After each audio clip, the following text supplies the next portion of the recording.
This clip is brought to you by SaveWithConrad.com.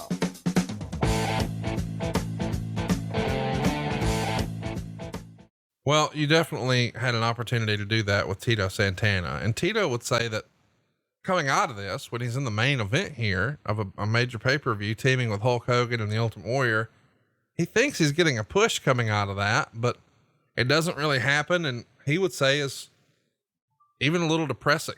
He takes a brief hiatus from the company. He's wrestling some indie shots, but these are indie shots with former WWF names like Tony Atlas and Ivan Putski and the like.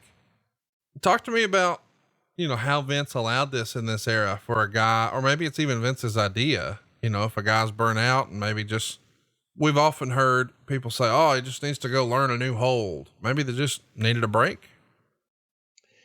Tito had been there for a long time and been there for the long run and the haul and the grind. And Tito did need a break. He just wanted to get off the road, spend some time at home with his wife and kids, and work some independence. Just get away from the madness, if you will.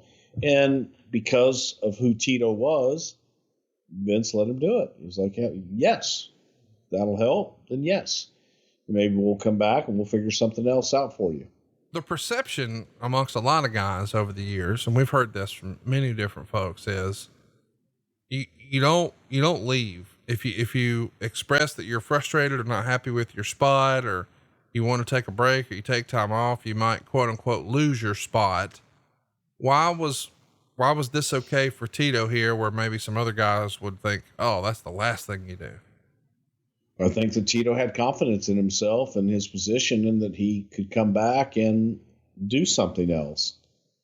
That, I don't think Tito was that insecure. I think for the rest that would subscribe to that position may be a little insecure as far as I got to hold on to my spot, can't lose it, versus giving yourself and the audience a break and then come back and maybe the heart grows fonder when you return.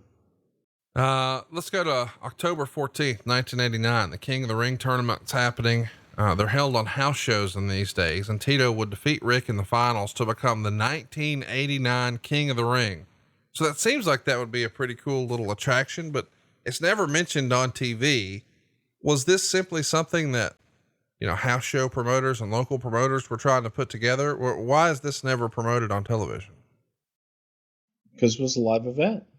It was promoted locally, and you had your issues and you had your programs on television, and those would go to live events. But every once in a while, if you had a special attraction like a King of the Ring tournament, and it was probably in Providence or somewhere that was in close proximity to another major market, then you give it something different with a Royal Rumble match or a King of the Ring, or just something different, kind of a theme.